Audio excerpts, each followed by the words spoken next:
வாங்க இன்றைக்கி நம்ம ஒரு ஹெல்த்தியான டேஸ்டியான ஒரு சூப்பரான ஸ்நாக்ஸ் பார்க்கலாம். இதை டீ போடுற டைமுக்குள்ளே செஞ்சு முடிச்சிடலாம். அவ்வளோ ஈஸியாக இருக்கும், டேஸ்டியாகவும் இருக்கும். இதை எப்படி பண்ணலான்னு பார்க்கலாம் வாங்க. இதுக்கு நான் 2 கை அளவு அவல் எடுத்திருக்கேன்.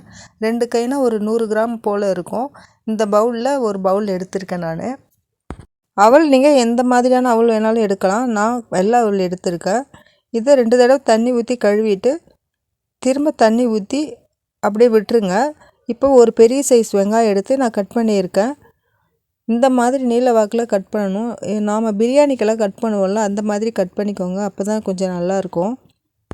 கூடவே ஒரு கொத்து கருவேப்பிலை, 2 பச்சை மிளகாய், கொஞ்சம் கொத்தமல்லி, இது எல்லாமே பொடியாக கட் பண்ணி சேர்த்துக்கோங்க. இதை கட் பண்ணி முடித்ததும் அதுக்குள்ளே அவல் நல்லா ஊறி இருக்கும்.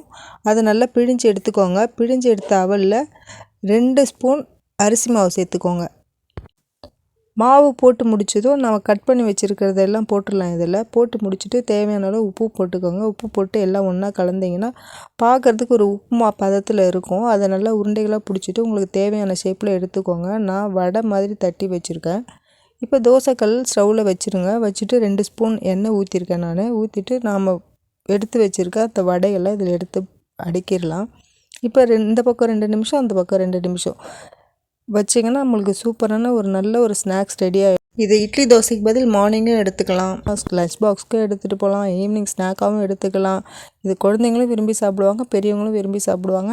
இதை செய்கிறதுக்கு நமக்கு ரொம்ப டைமும் எடுக்காது. டீ போடுற நேரத்துக்குள்ளே இது முடிஞ்சிடும். நான் இப்போ டீ போட்டுட்டு இருக்கும்போது தான் இந்த வேலையை பண்ணேன். எனக்கு டீயும் ஆகிடுச்சு, இதுவும் ரெடி ஆகிடுச்சு. இதுக்கு இன்க்ரீடியன்ஸும் அவ்வளோவா தேவைப்படாது. எனக்கு 2 கை அவலில் 20 வடை போல் வந்தது. இது ஒரு 4-5 பேர் தாராளமாக சாப்பிடலாம். இது கூட கார சட்னி ரொம்ப சூப்பராக இருக்கும். ஆனால் நான் இன்றைக்கி சாஸ் தான் வச்சுருக்கேன்.